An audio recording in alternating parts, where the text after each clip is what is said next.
भाजपा में अंतर कलह बहुत प्रबल है। मोदी जी ने विकास कार्य के लिए और विनाश कार्य भी किए।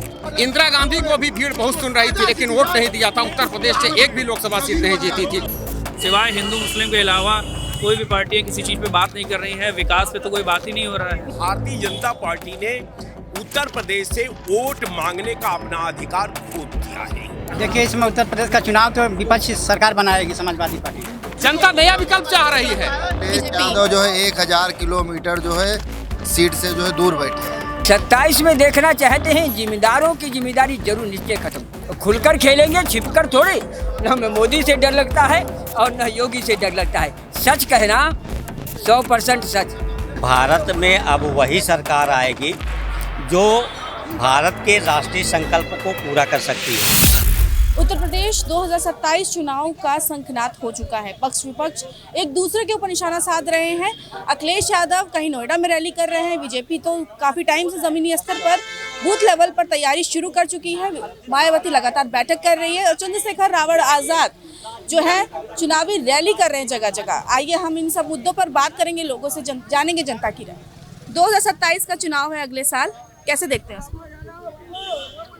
2027 का चुनाव तो है, लेकिन कोई भी जनता और पब्लिक के जो ज़मीनी मुद्दे हैं उनकी कोई बात नहीं कर रहा है। सिवाय हिंदू मुस्लिम के अलावा कोई भी पार्टियां किसी चीज़ पे बात नहीं कर रही है। विकास पे तो कोई बात ही नहीं हो रहा है। बीजेपी हर मीटिंग में बैठक करती है, बोलती है कि हम बूथ लेवल पे अपने कार्यकर्ताओं को भेज रहे हैं, कार्य करा रहे हैं। कार्यकर्ताओं को अगर भेज रहे हैं तो वहाँ की जनता से भी तो उनके विचार ले कि वहाँ पर विकास कार्य चल रहा है कि नहीं चल रहा है। लेकिन मतलब बीजेपी तो कहती है लगातार विकास कार्य।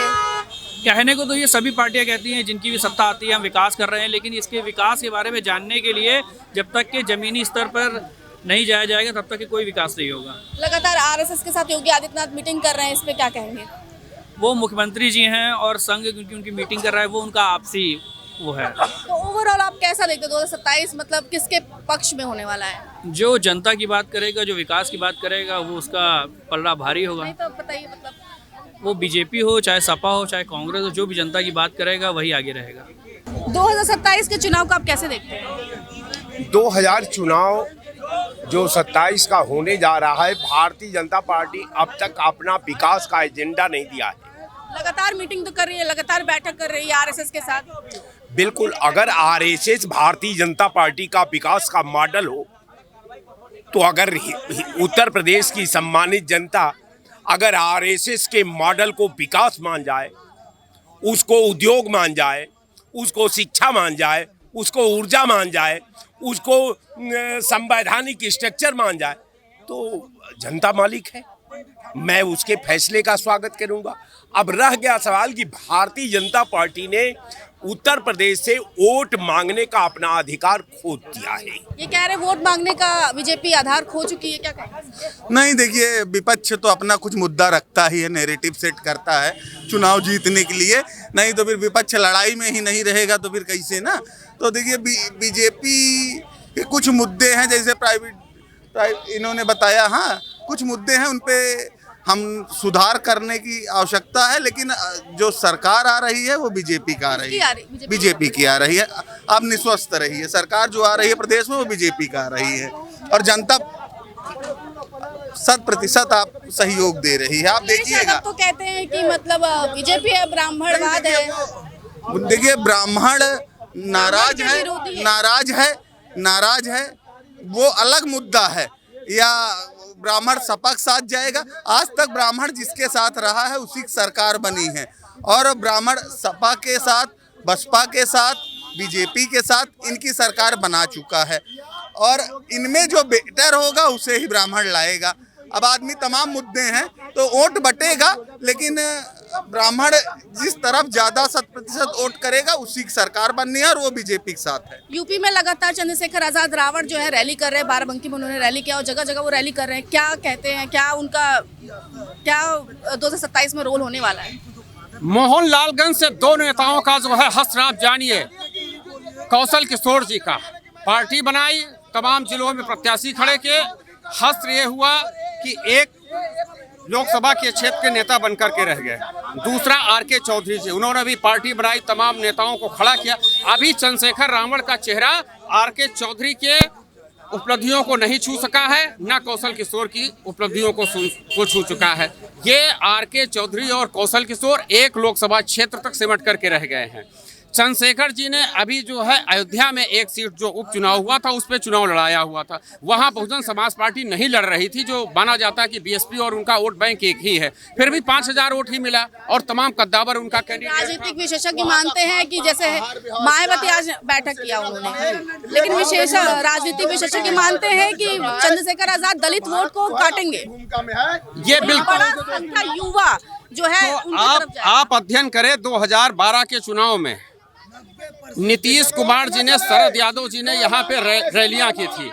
4 क्षेत्र 4 हेलीकॉप्टर उतरे थे, नीतीश कुमार, शरद यादव, अली अनवर जैसे लोगों के, इसी उत्तर प्रदेश की धरती पे, और वोट 4000 नहीं मिला था। देवरिया ऐसे चुनाव से तमाम जगहों पे कहीं पर नहीं मिला था।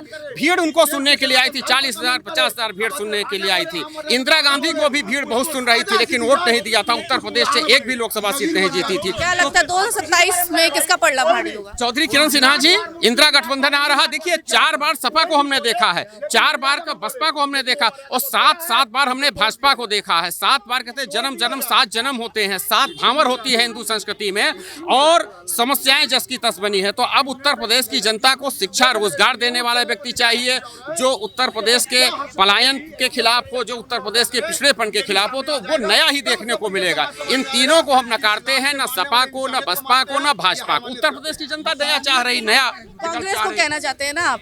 कांग्रेस रेस में ही नहीं है, कांग्रेस रेस में सारा आदमी बच्चा भी जान रहा है उसका एक विधायक होता है। देखना चाहते हैं जनता नया विकल्प चाह रही है, वही नया विकल्प। 11 तारीख को इंदिरा गठबंधन की बैठक है होटल प्रीमियर में, तो आप देखिएगा इंदिरा गठबंधन में माननीय चौधरी किरण सिन्हा जी छोटे छोटे राजनीतिक दलों को जोड़ रही हैं, छोटे छोटे सामाजिक संगठनों को जोड़ रही हैं।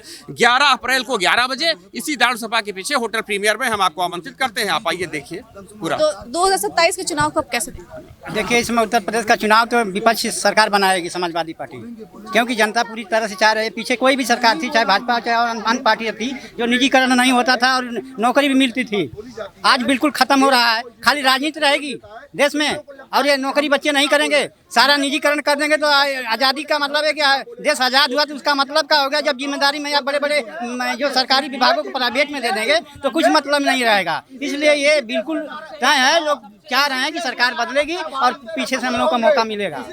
2027 का चुनाव, हाँ, भाजपा जो है 370 सीटें लाएगी। भाजपा, लेकिन अखिलेश यादव लगातार रैली कर रहे हैं, लगातार कह रहे हैं कि ब्राह्मण के विरोधी है बीजेपी। तो जो है 1000 किलोमीटर जो है सीट से जो है दूर बैठे हैं। मायावती भी तो रैली कर रही, बैठक कर रही जो है 10,000 किलोमीटर दूर बैठी है। अच्छा, कुछ दिन पहले कानपुर में एक पोस्टर बहुत ज्यादा वायरल हुआ था, जिसपे लिखा था 2029 में प्रधानमंत्री होंगे योगी आदित्यनाथ। क्या कहेंगे इस पे? जी, योगी आदित्यनाथ जी मुख्यमंत्री पद से जो है अब ये प्रधानमंत्री बनेंगे 2029। क्या कहेंगे इस पे? देखिए, उनके अंदर जो है देश का नेतृत्व करने की क्षमता है। उसने सभी लोगों ने जो है उत्तर प्रदेश में मुख्यमंत्री रहते हुए ये महसूस किया।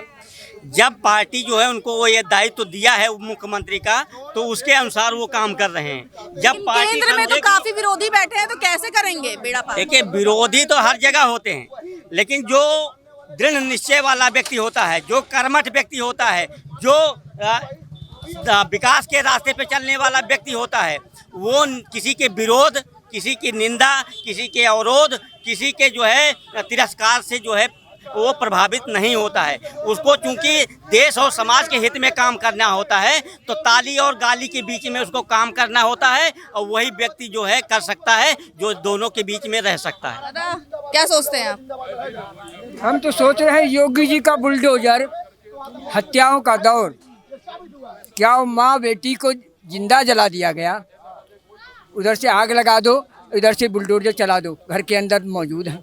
ये हत्या करने का आदेश मिल गया था। कहाँ पे? कानपुर में हुआ कांड नहीं था। एक बुजुर्ग बच गया, मरा, तो वो भी क्या, उससे वो मर जाता वो भी अच्छा था, जिसकी एक ही बेटी और बस वो एक ही बुढ़िया थी उसके, और वो सरकारी जमीन में मान लेना क्या है? सरकार की बपौती हो गई क्या? ये जमीन सरकार की बपौती हो गई। कितने गांव समाज में जमीन छूटी थी, गांव समाज में जमीन किसने खरीदी? जो जिसके निकट था वो उसको कब्जा हो योगी गया। जी भी तो बहुत सारे कार्य किए, विकास कार्य किए, सड़कें बनाए। योगी जी ने विकास कार्य किए और विनाश कार्य भी किए। ये बुलडोजर दोनों अपराधियों पर चला तो ठीक है, लेकिन ये जमीन पर चला किसके? अरे जिसके पास अनेकों मकान हैं, ठीक है, कई मकान हैं, गरीबों पर चला। उसके पास एक ही झोपड़ी पड़ी थी और वो गरीब रह रहा था, नहीं खरीदा उसने, तो क्या उसको जीने का अधिकार नहीं है? बताइए 2027 में किसका पड़ रहा आपको भारी? 2027 में ये जिम्मेदारी जाएगी भाजपा की। भाजपा नहीं खराब, भाजपा में जो जिम्मेदार बैठ गए हैं कि हम ही मुख्यमंत्री रहेंगे बार बार और हम ही प्रधानमंत्री रहेंगे बार बार, ये क्यों? लेकिन केंद्र से तो एकदम भाजपा का निर्णय ये नहीं है। भाजपा में अंतर कलह बहुत प्रबल है। मैं जानता हूँ भाजपा के अंदरूनी सब कुछ। भाजपा में मेरे भी मित्र हैं, मेरे भी शत्रु भी हैं। तो आप किसको वोट देंगे 2027 में? किसको देखना चाहते हैं? 27 में देखना चाहते हैं, जिम्मेदारों की जिम्मेदारी जरूर निश्चय खत्म। आप नहीं बताएंगे? बताएंगे क्या? हम खेल खेलेंगे, बताए ना कि जरूरी क्या। खुलकर खेलेंगे, छिपकर थोड़े। न हमें मोदी से डर लगता है और न योगी से डर लगता है। सच कहना 100% सच। योगी की माँ को जो इसने मौलाना ने कहा उस पर मुझे सख्त नहीं कि भाई देखो, आप जिसको आपसे विरोध है उसकी माँ बहन बेटियों को उसको अमर्यादित भाषा नहीं प्रयोग कर सकते। मेरी माँ बहन बेटियों को देखो, किसी से आपके पिता से विरोध अगर हो जाए तो हम आप पर गलत टिप्पणी नहीं कर सकते, क्योंकि माँ बहन बेटियाँ मेरी भी हैं ना। तो माँ बहन बेटियों पे क्यों? जिसने आपसे विरोध किया उसका विरोध करो। पूरा प्रदेश विरोध कर रहा है इस घटना पे। घटना का पूरा मैं भी विरोध करता हूं। विरोध कर रहा है और हर समाज विरोध कर रहा है। देखिए, भारत में अब वही सरकार आएगी जो भारत के राष्ट्रीय संकल्प को पूरा कर सकती है। एक भारत श्रेष्ठ भारत बने, भारत विकसित बने, भारत अपने गौरव को पुनः प्राप्त करे और भारत विश्व गुरु बने। इसके लिए जो भी सरकार काम करेगी उसके पीछे जो है 140 करोड़ जनता खड़ी रहेगी और तब तक भी उतरने नहीं देगी जब तक ये संकल्प पूरा नहीं हो जाएगा। मायावती बैठक कर रही है। मायावती बैठक कर चुकी है तो अच्छी बात है ना, उनको भी मौका मिलना चाहिए। रह चुकी है ना, 4 बार सीएम रह चुकी है। 2027 के चुनाव को कैसे देखते हैं? 2027 में परिवर्तन होगा मैडम। कौन आ रही है? देख लीजिए कौन परिवर्तन है। सब जो ज्यादा अच्छा खेलेगा वो बनेगा। परिवर्तन है। कानपुर में एक पोस्टर लगा 2029 में होंगे प्रधानमंत्री योगी आदित्यनाथ, क्या कहें? कभी नहीं होंगे। क्यों नहीं हो पाएंगे? वही तो पूछो क्यों? बस नहीं हो पाएंगे, उसका कोई सवाल ही नहीं है। आप कहिए कि समुद्र में हम तैरेंगे, कहाँ से तैर पाएंगे? देखिए, प्रधानमंत्री एक बड़ी गरिमा होती मैडम, ऐसे नहीं बन जाता कोई प्रधानमंत्री। आप कहिए मैं समुद्र से साइकिल लेके पार हो जाऊंगा, कैसे पार हो जाएंगे? ये सब हवा वाली बातें, कभी नहीं बन पाएंगे प्रधानमंत्री। वो बस सीएम तक है, ठीक। सीएम की भी तो कुर्सी टकमका रही है। अब वो सांसद बन के गोरखपुर में जाके सेवा करेंगे। हमने बात की तमाम लोगों से, लोगों की राय जानी। ऐसे ही तमाम खबरों को देखने के लिए देखते रहिए एशियन न्यूज़ यूपी के। कैमरा पर्सन शिवांशु पटवा के साथ मैं Rashmi Singh, Asian news UP.